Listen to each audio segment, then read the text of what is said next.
Vous écoutez Europe 1, il est 9h30. Le journal des médias avec Thomas Joubert. Bonjour Thomas. Bonjour, à la une ce matin, Vincent Bolloré auditionné par le CSA. Un échange très tendu entre Bruce Toussaint et Rachida Dati. Et on vous dira quelle est la série la plus regardée au monde.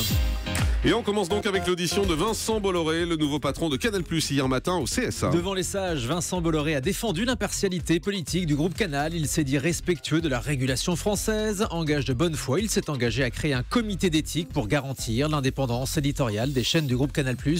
Face à ces bonnes intentions, le CSA va tout de même mettre en place un groupe de travail chargé de surveiller le virage éditorial. En ce qui concerne les programmes, Le Monde indiquait hier après-midi que des ajustements auront lieu sans doute dans les prochaines semaines.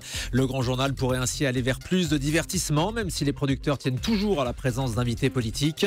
Quant à une nouvelle formule de Canal+, annoncée par BFM Business pour le 19 décembre, sans préciser ce qui se cacherait derrière cette nouvelle formule, Canal+ nous a démenti cette information hier soir. Un échange très tendu hier matin entre Bruce Toussaint et Rachida Dati, c'était sur iTélé. La députée européenne a de nouveau été interrogée sur sa polémique avec Élise Lucet, ce qu'elle a reproché à Bruce Toussaint avant de le tacler sur sa carrière hier matin sur iTélé.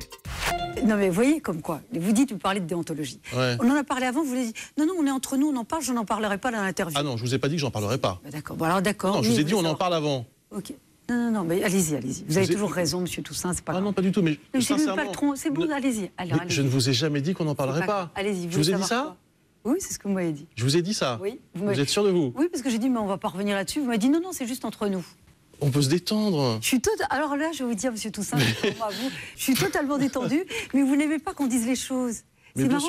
Vous n'aimez pas qu'on mette en cause votre corporation. Vous venez depuis des années dans cette... Non, depuis des années, peut-être pas exagéré non plus. Mais on dit toujours les choses avec moi. Non, mais monsieur Toussaint, ça fait combien de temps vous êtes là? 2 ans et demi. Bon voilà, ça ne veut pas des années non plus, pas exagérer. Ça fait quelques années qu'on se connaît, non? Et qu'on fait des interviews ensemble. Oui, mais... Sur Canal, sur Europe, bref. Et la prochaine fois sur un autre média, peut-être. Waouh, la chute est terrible. Faisait sans doute allusion aux rumeurs qui disent que Bruce Toussaint pourrait être débarqué de la matinale d'ITélé. Et il y a rumeurs qui ont été démenties par la direction d'ITélé, mais waouh. Allez, on devrait connaître le nom du... On est bien en Europe, hein. On devrait connaître le nom du successeur de Nance Paolini à TF1 le 28 octobre. Il s'agit de la date du prochain conseil d'administration de TF1 et là aussi ça devrait bouger. Au cours de ce conseil devrait être désigné le remplaçant de Nance Paolini selon les Échos à cette date-là du 28 octobre. Cette désignation devrait permettre d'effectuer un tuilage entre les deux dirigeants. TF1 va racheter des matchs de l'Euro 2016. La première chaîne avait déjà acheté 11 rencontres de la compétition européenne qui se tiendra en France en juin prochain. Selon l'équipe, TF1 va pouvoir en proposer 11 de plus puisque TF1 rachète ses matchs à beIN Sport qui a acquis l'intégralité de l'Euro. Mais c'est l'UEFA, l'organisateur, qui a obligé la chaîne payante à revendre la codiffusion de matchs supplémentaires à des chaînes gratuites.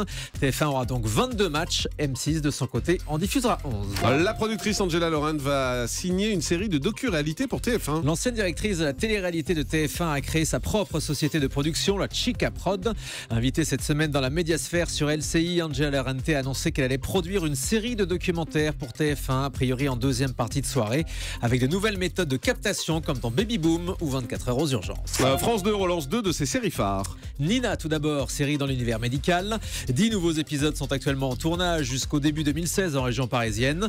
Et puis la saison 2 de Accusé est également en tournage selon le Parisien. Une saison qui comportera 6 épisodes. Michel Bernier, l'acteur Thierry Godard et Marie-Lou Berry incarneront chacun à leur tour le personnage principal de ces 3 histoires différentes.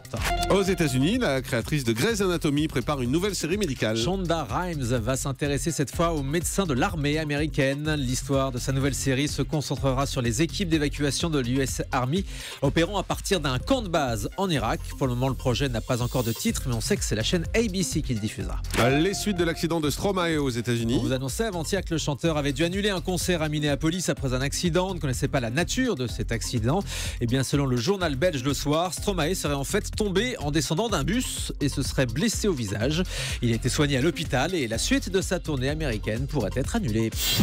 Et on termine avec le chiffre du jour. 55 millions, le nombre de téléspectateurs moyens de NCIS partout dans le monde, ce qui en fait la série la plus regardée.